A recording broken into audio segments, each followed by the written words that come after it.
अब पूरी इतनी बड़ी वो रख दिया। अब देख के वो झुलझुला गया,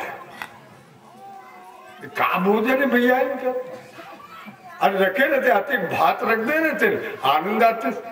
अब ये जरा जरा सा रखे थे, कहा हुई है। पत्नी अंदर बना रही थी, तो अब साली सरे सब घेरे बैठे, बोले भाटो, क्या बोलते हैं जीजा को, भाटा कि टमाटर? हाँ, तो बोले जीजा जी खाइए, भोजन तो आ गया। अब वो देख के झुलझुलाए थे, जितना सब्जी था ना वो एक कौर में, वही एक पूरी जो छोटी सी थी सब समेट गया। सबों लेके अपना मुंह में डाला, गप से नीचे किया। अब साली से हंसते हंसते लोट पोट गए। हमारा जीजा ला तो भोजन करे पर नहीं आवे। पत्नी सोची क्यों हंसे, कोई गलती हो गई। तो किचन में थी, आजकल चौका नहीं बोलते, किचन, कीचड़, सब खत्म हो गई चौका। और चौका तो क्या कबीर लोग लगा रहे हैं।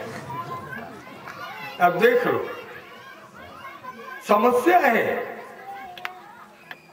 चौका एक पवित्र है। कबीर साहब राम के भक्त थे, परम भक्त थे, और रामानंद ने उनको, कबीर को राम मंत्र दिया था। कबीर राम के भक्त थे, निर्गुण निराकार को मानते थे, लेकिन राम को मानते थे। आज उनके अनुयायी भ्रष्ट हो गए। जहां देखो तो झंडा गाड़ देंगे सफेद, चौका आरती करेंगे। जब है ही नहीं है, कुछ निराकार है, उन मूर्खों से पूछो कि आरती पूजा किसकी करते हो। कोई होगा तभी तो आरती करोगे, कोई होगा तभी उसकी पूजा करोगे। कोई होगा, डंडा नहीं होगा तो झंडा कहां गाड़ोगे। बोलो बाल कृष्ण भगवान। समझते नहीं लोग।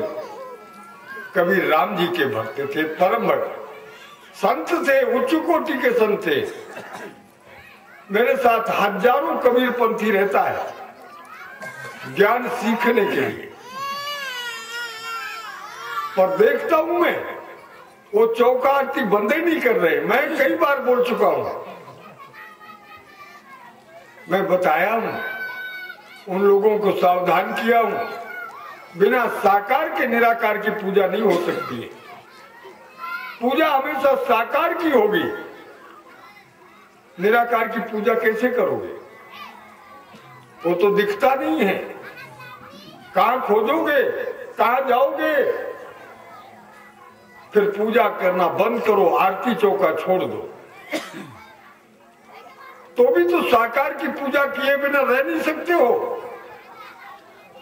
सुबह उठे, कुल्ला मंजन, एक किसका पूजा कर रहे हो? ये साकार शरीर नहीं है। चाय भोजन किसको दे रहे हो? ये साकार शरीर में डाल रहे हो। कहां गया तुम्हारा निराकार? हमारे वेद दोनों को मानते हैं, निर्गुण निराकार है और सगुण साकार है। सगुण साकार नहीं होता तो राम रूप में कैसे आता? वही निर्गुण कृष्ण रूप में कैसे आ गया? आज उल्टा पुल्टा लोग समझ रहे हैं, शास्त्रों की मर्यादा भूल रहे हैं। बस केवल अपने संप्रदाय को बढ़ाना है, दूसरों को उल्लू बनाना है। चाहे ब्रह्मा कुमारी हो, चाहे कोई भी हो। आज देश में जलपई नाना पंथ, रामायण में सब लिखा है।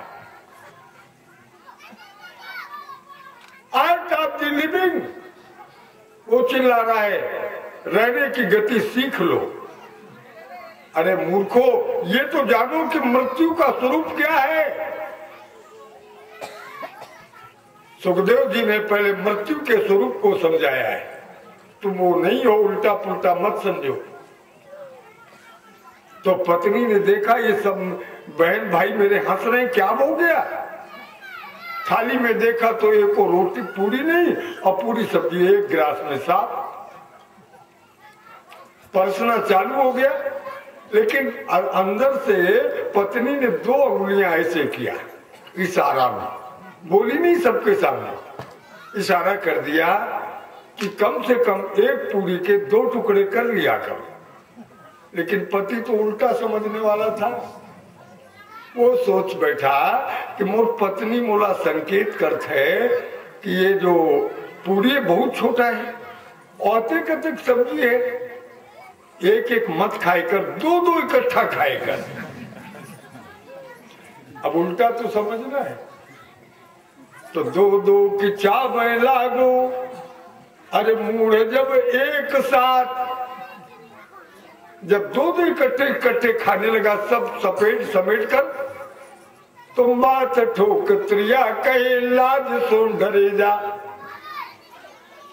माथा ठोका तो पतिदेव उसको भी समझ बैठे कुछ और इशारा। पतिदेव समझे कि मोर पत्नी का कहना है कि अन्न देवता है, इलाज से नहीं खाए जाए, पहले पूरी सब्जी उठावे मत्था में छुआवे तब खावे। तो ऐसे खाने लगा। तो पत्नी अंदर से क्रोध भरी बोल उठी, कहां तक समझाएगी। अब क्रोध भरी बोल उठी, अरे चौके से चतुर नारी कि जैसी जरे आयो प्रथम तैसी ही जरे जा। ये भैया तुमको उपदेश करना बेकार है, तुम जैसे पहले खाते थे एक ही एक खाए रहो, उपदेश करना तुम्हारे लिए बेकार है।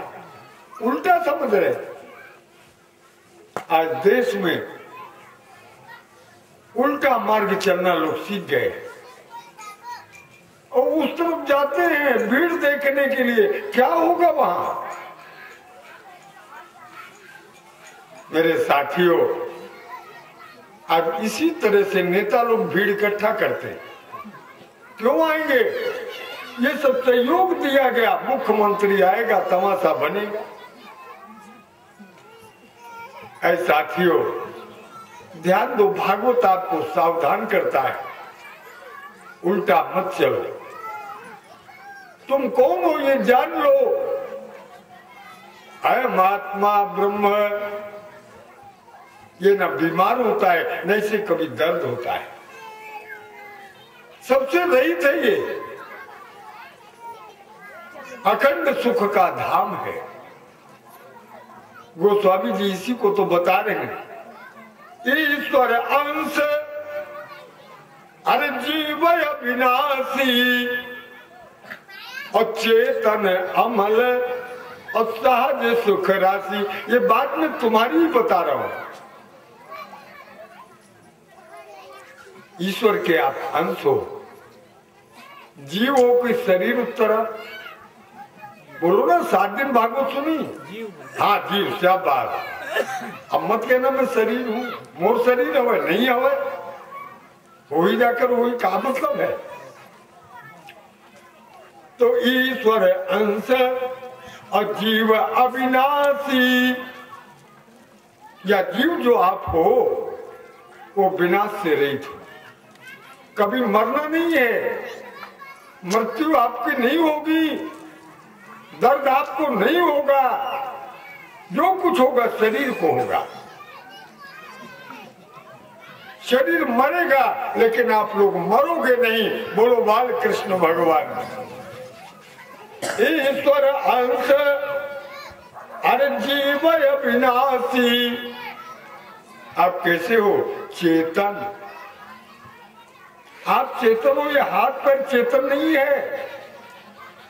अगर हाथ पैर चेतन होते तो काठी में जब ले जाते तो हाथ पैर उसका क्यों नहीं उठता? शरीर तो पूरा है, मृत्यु के समय शरीर पूरा है लेकिन हाथ उठता नहीं, आंख खुलती नहीं, कुछ खा पी सकते नहीं। तो इसका मतलब क्या है? मतलब जब तक उसमें आप थे, जीव था, तब तक ये हाथ पैर आंख नाक सब चलती थी। जैसे आपने इस घर को छोड़ा वैसे ये मुर्दा हो गया। बोलो बाल कृष्ण भगवान। चेतन अमल, आप में कोई मल नहीं है। मल और विकार कहाँ है? ये सब शरीर में है। जो भी जाते हो, सुबह बाहर जाते हो, बाथरूम जाते हो, नाक से निकलता है, ये सब शरीर का विकार है। आप निर्विकारी हैं। कभी जीव को आपने धोया? जय श्री राम। शरीर को साफ किया है। और शरीर कभी साफ हुआ? जय श्री राम।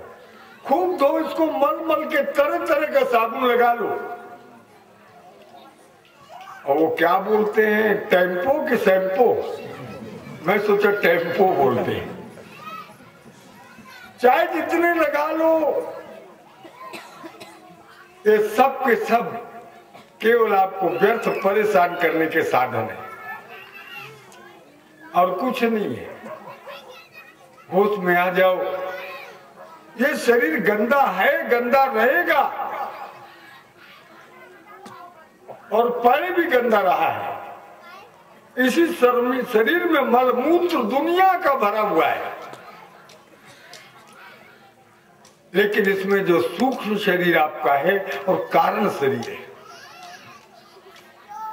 जो सूक्ष्म शरीर है वो इनसे सबसे अलग है। वह विकार नहीं है। वो तो चेतन है, अमल है, असहज सुख राशि। और कारण है क्या है? जिस कारण से आप यहाँ पधारे हो, जन्म हुआ है, वो कारण शरीर है आपका। ये अदृश्य है, ये दिखता नहीं। स्थूल शरीर आपको दिख रहा है। सूक्ष्म शरीर तो आपका जा रहा है। कारण शरीर आपका विलीन हो रहा है। काय में? मोह में, काम में, क्रोध में और लोभ में बिगड़ रहा है।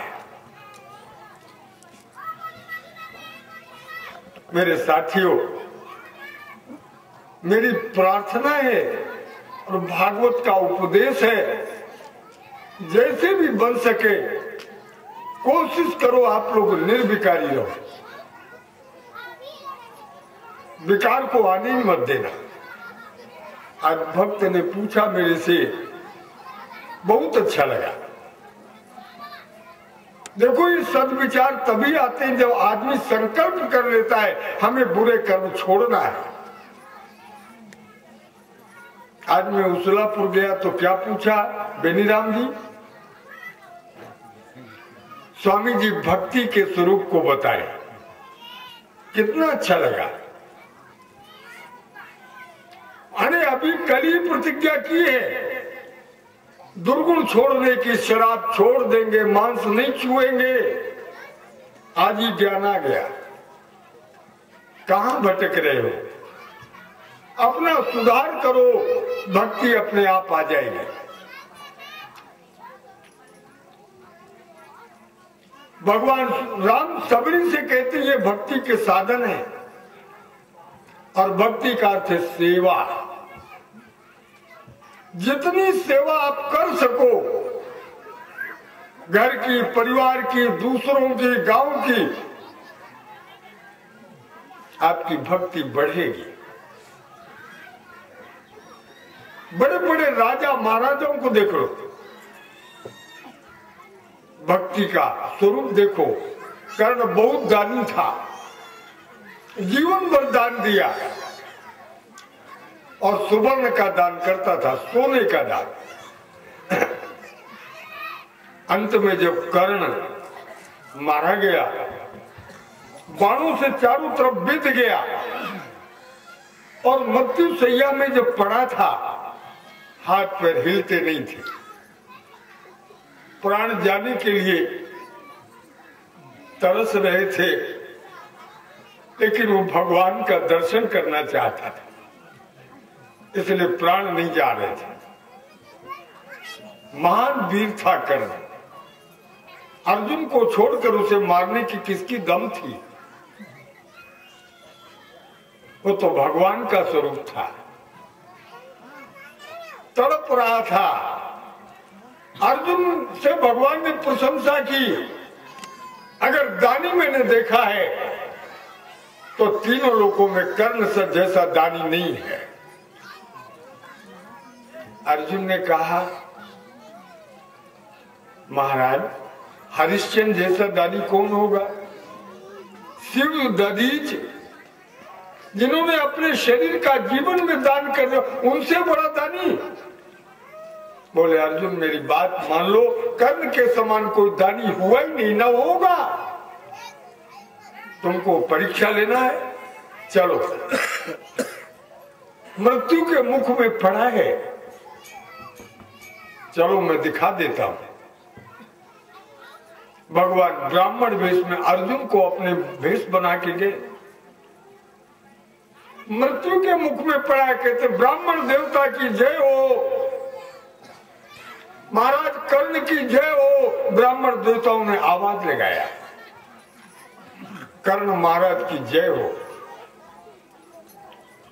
कर्ण का सारा शोक दर्द सब खत्म हो गया, चारों तरफ देखने लगा। हम आपके पास आए। बोले मैं समझ गया ब्राह्मण देवता, यहाँ पास में दुर्योधन का शिविर है, आप चले जाइए और मेरे को बता देना, कर्ण ने कहा है आपको इच्छित सोने का दान मिलेगा। बोलो बाल कृष्ण भगवान। कन्हैया ब्राह्मण वेश में उन्होंने कहा, महाराज कर्ण आपकी जय हो। इस नौकरी के बदले तो हमें कहीं भी सोना मिल जाएगा, आपकी जय हो, हम जा रहे हैं। ठहरो महाराज, नहीं जाओगे। एक पास में जो बड़ा पत्थर पड़ा है, ध्यान आ गया कर्ण को, मेरे दांत सोने के हैं। महाराज ये पत्थर उठा लो बड़ा सा, मेरे मुख में मारो ब्राह्मणों, ये दांत मेरे ले जाओ। बोलो बाल कृष्ण भगवान। कृष्ण और अर्जुन के आंसू आ गए। बोले कर्ण महाराज तुम्हारी जय हो, हम इस नौकरी के बदले तो कहीं सोना कमा लेंगे। नहीं महाराज, जाने लगे तो ठहरो, अभी मत जाओ। अपना बाण उठाया, घिसटते फिसलते किसी तरह बाण से दांतों को तोड़ दिया। महाराज सेवा स्वीकार करो। ब्राह्मण बोले कि नहीं महाराज, कर्ण आपकी जय हो, ये रक्त रंजित, इसमें रक्त लगा हुआ है, हम ऐसा दान नहीं लेते। दांत भी चले गए और दान भी नहीं हुआ। भगवान कहते हैं कर्ण महाराज की जय हो। अर्जुन मैं चल रहा हूं। ब्राह्मण वेशधारी अर्जुन और कृष्ण दोनों जाने लगे। ठहरो ब्राह्मणों, आप छोड़ के मुझे नहीं जाओगे। महाराज कर्ण तुम सुखी रहो, अब हम जा रहे हैं। कर्ण को एकदम जोश आया। कुरुक्षेत्र के मैदान में बाण को प्रार्थना किया, घिसल करके किसी भी तरह से उठा लिया और वही जो बाण मारा, कुरुक्षेत्र में गंगा प्रकट हो गई। वीर कर्ण ने उनको दांतों को धोते हुए कृष्ण रूप जो ब्राह्मण के रूप में थे उन्हें दान दिया। अर्जुन देखा कौन ऐसा दानी होगा? दोनों प्रकट हुए। भगवान ने महाराज कर्ण को दर्शन दिया। मेरे साथियों, ये कर्म योग और ज्ञान योग भगवान के पहुंचाने के साधन है। जो भी कर्म करते हो निश्चय पूर्वक करो। मयि अर्पित मना बुद्धि, जो मेरे को सब कुछ अर्पण करता है, मन बुद्धि चित्त, आय अर्जुन वो मेरा है। आप लोग कमाते हो, खाते हो, सब कुछ करते हो, लेकिन अपनेपन का भान आपका नहीं जाता। मेरा है सब कुछ, जबकि आपका कुछ भी नहीं है। एक तिनका आपका नहीं है, और फिर भी सोचे बैठे हो। एक सेठ आता था मेरे पास, स्वामी जी मैं जैसा सुखी हूं